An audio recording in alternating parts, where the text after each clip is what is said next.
Assalamualaikum warahmatullahi wabarakatuh. Salam sejahtera untuk kita semua. Salam Pramuka. Sebelum masuk ke materi, saya akan memperkenalkan diri saya dulu. Nama saya Nizam Takdirsyah. Saya dipanggil Kak Nizam saja ya, lebih akrab.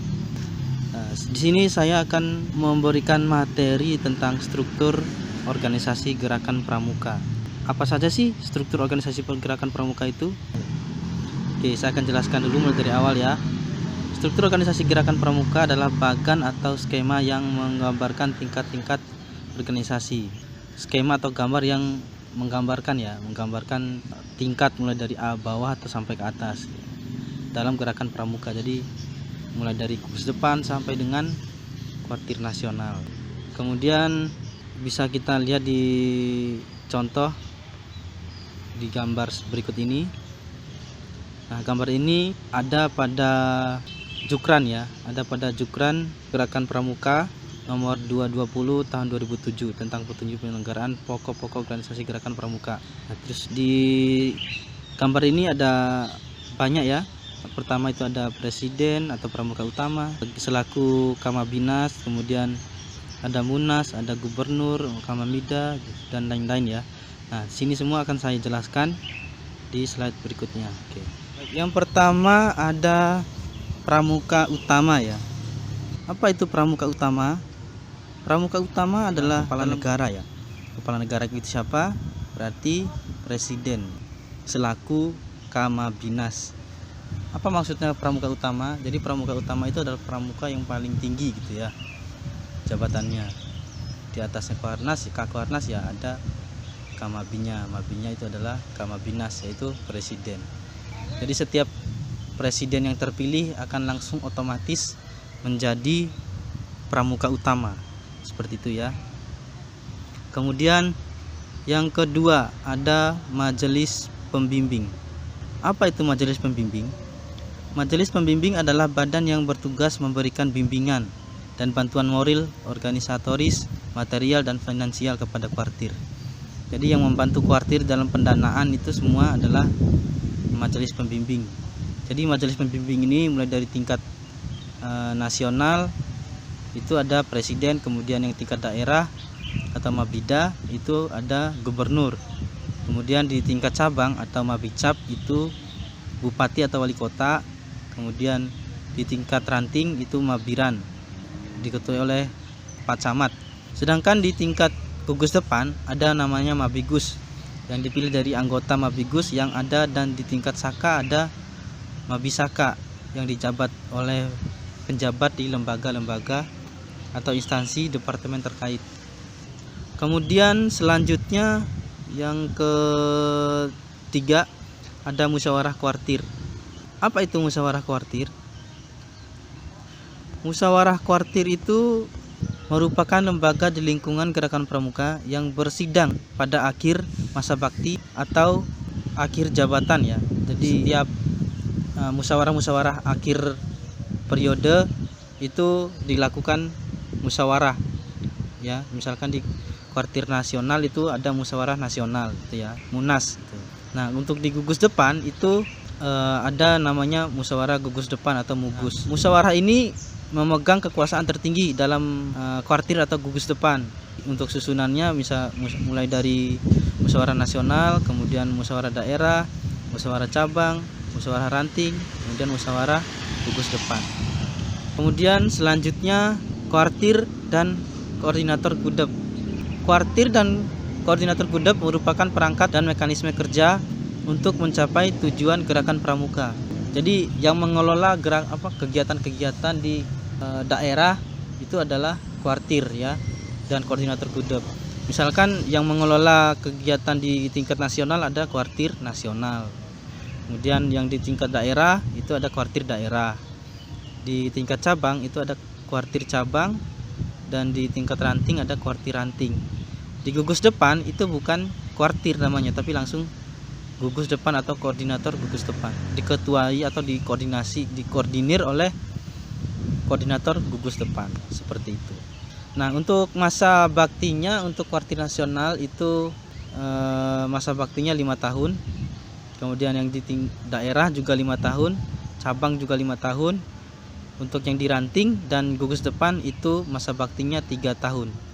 Kemudian untuk pengurus kuartir itu dipilih, atau ketua kuartir itu dipilih melalui musyawarah yang tadi yang di atas itu ya. Misalkan di tingkat nasional ada musyawarah nasional untuk memilih siapa ketua atau pengurus di periode selanjutnya, begitu ya. Kemudian selanjutnya ada Badan Pemeriksa Keuangan atau BPK.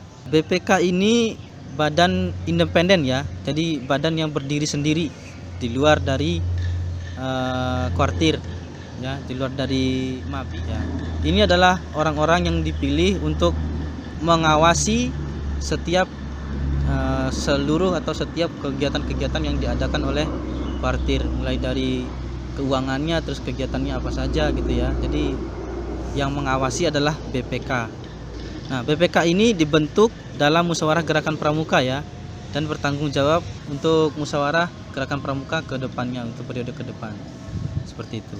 Jadi tanggung jawabnya untuk mengawasi kuartir itu selama periode kuartir itu. Misalkan di kuartir Sabang itu 5, di kuartir Ranting itu ada 3 tahun ya, seperti itu ya.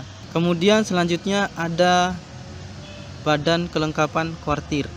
Apa itu Badan Kelengkapan Kuartir? Nah, apa saja isinya? Oke. Badan Kelengkapan Kuartir itu merupakan badan yang mempunyai tugas membantu kuartir. Jadi tugasnya Badan Kelengkapan ini adalah misalkan untuk penegak itu ada Dewan Kerja.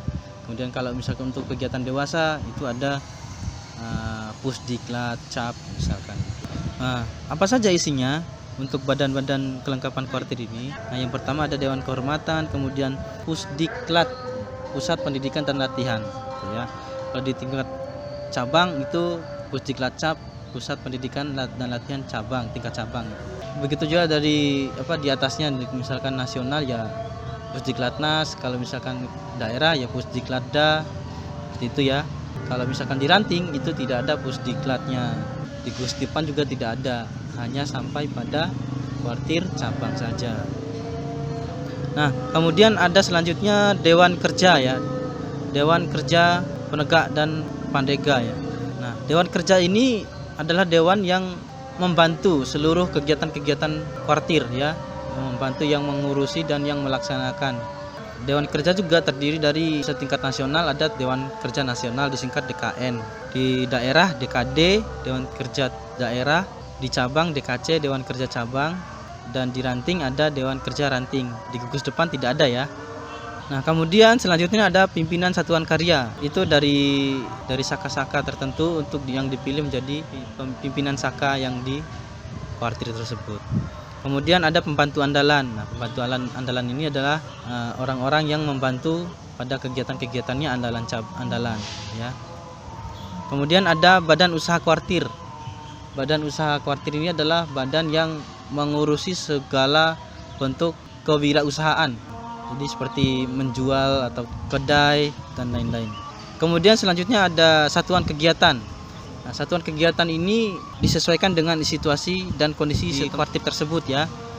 Nah, sifatnya juga situasional. Misalkan ada kebencanaan, itu ada yang namanya dibuatlah satuan kegiatan. Kalau di kuartir Sabang atau di Jawa Timur khususnya Kota Malang ada brigadir penolong, jadi yang bertugas di kebencanaan. Kemudian untuk sekarang kan lagi masa Covid, ada yang namanya Satgas Covid Pramuka tingkat cabang. Nah, untuk badan kelengkapan kuartir yang selanjutnya adalah staf kuartir. Nah, staf kuartir ini adalah yang mengurusi atau membantu seluruh administrasi yang ada di kuartir. Kemudian selanjutnya ada satuan karya atau saka ya. Saka atau satuan karya ini merupakan wadah kegiatan kepramukaan untuk meningkatkan pengetahuan, kemampuan dan keterampilan peserta didik.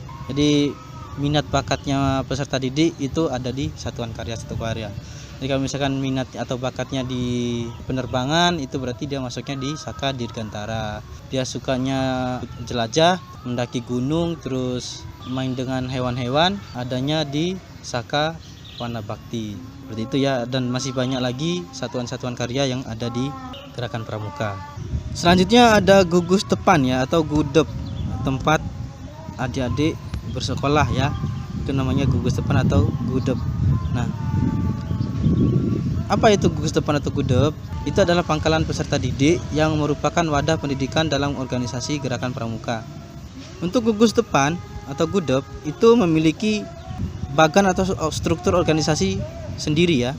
Bukan sendiri sih, tapi jadi setiap setiap misalkan di Mabi ada strukturnya Mabi sendiri, terus kemudian kuartir itu ada strukturnya sendiri gitu ya. Jadi kalau misalkan di gugus depan, karena adik-adik adanya di gugus depan, jadi Kak Nizam jelaskan yang ada di gugus depan saja ya. Nah, untuk struktur organisasinya itu ini saya ambil contoh gugus depan lengkap. Jadi gugus depan lengkap itu yaitu gudep yang memiliki seluruh golongan, mulai dari siaga, kemudian penggalang, penegak, dan pandega. Saya ambil contoh di pasukan penggalang ya. Mulai dari atas ya, ada yang namanya Majelis Pembimbing Gugus Depan. Seperti yang Kak Nizam jelaskan tadi, itu diketuai oleh kepala sekolah ya. Kemudian ada yang namanya Ketua Gugus Depan. Nah, Ketua Gugus Depan ini di bawahnya Majelis Pembimbing ya. Jadi di bawahnya MABI itu ada Ketua Gudep. Ketua Gudep ini dipilih melalui musyawarah gugus depan tadi. Musyawarah gugus depan itu untuk memilih ketua gudep. Nah, kemudian setelah terbentuknya ketua gudep, dia membentuk atau merekrut pembina-pembina di gugus depan. Kemudian pembina-pembina ini yang akan membina penggalang-penggalang yang ada di pasukan-pasukannya itu. Nah, tapi pembina gugus depan ini tidak sendirian. Nah, pembina gugus depan ini dibantu oleh pembina satuan. Jadi pembina satuan inilah yang langsung bertatap muka dengan adik-adik penggalang. Pembina satuan itu terdiri dari satu pembina penggalang, kemudian 2 pembantu pembina ya. Untuk satu tim itu terdiri dari 3 orang untuk menghandle satu pasukan. Jadi 3-4 regu itu dihandle oleh satu pembina penggalang dan 2 pembantu pembina. Kalau misalkan lebih dari 4 regu gimana? Misalkan ada 5 atau 6-8. Misalkan kalau ada 5 itu ya gak apa-apa, langsung digabungkan ke pasukan penggalang. Tapi seharusnya lebih baiknya itu langsung dibuat pasukan baru. Nah, kemudian kalau misalkan sudah 8 berarti 2 pasukan ya. Pasukan 1 terus pasukan penggalang yang kedua seperti itu. Nah, untuk timnya juga itu hasil idealnya berbeda ya. Jadi tim pasukan penggalang 1 ya untuk pasukan penggalang 1. Kalau untuk tim pasukan penggalang 2, tim pembina yang kedua itu mengurus atau membina di pangkalan yang kedua. Seperti itu. Nah, kemudian untuk gambar struktur organisasi Gerakan Pramuka tadi kan ada garis-garis tuh. Ada sekitar 5 garis ya. Jadi ada yang garis lurus, garis utuh itu namanya garis pembinaan dan pengendalian. Nah, garis pembinaan dan pengendalian ini di ranah kuartir ya sampai gugus depan. Dari kuartir nasional itu membina dan mengendalikan kuartir daerah di bawahnya, kuartir-kuartir di bawahnya. Nah, kemudian untuk garis yang kedua ada garis bimbingan dan bantuan ya. Garis putus-putus panjang titik ya. Garis bimbingan dan bantuan ini untuk MABI ya. Dari MABI Cap itu membantu dan membimbing kuartir cabang gitu ya. Kemudian selanjutnya ada garis bimbingan teknis. Nah, garis bimbingan teknis ini yaitu garis yang ada pada Saka ya, pimpinan Saka ya.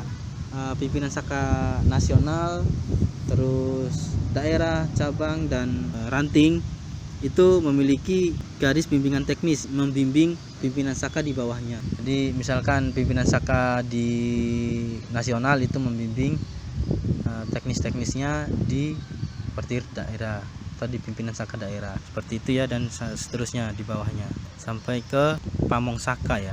Kemudian selanjutnya ada garis perwakilan ya. Jadi garis perwakilan ini adalah garis yang untuk mewakili ya, seperti itu ya, perwakilan ya. Jadi setiap ada musyawarah itu harus diikuti atau diwakili, harus ada perwakilan dari tiap MABI dan kuartir. Garis yang selanjutnya ada garis pengawasan. Nah, garis pengawasan ini khusus untuk BPK ya, Badan Pengawasan Keuangan. Nah, BPK ini mengawas kuartir-kuartir. Jadi setiap kegiatan kuartir itu diawasi. Jadi keuangannya, kejelasannya seperti apa diawasi oleh BPK. Nah, demikian penjelasan dari struktur organisasi Gerakan Pramuka yang Kak Nizam bawakan atau sampaikan kepada adik-adik.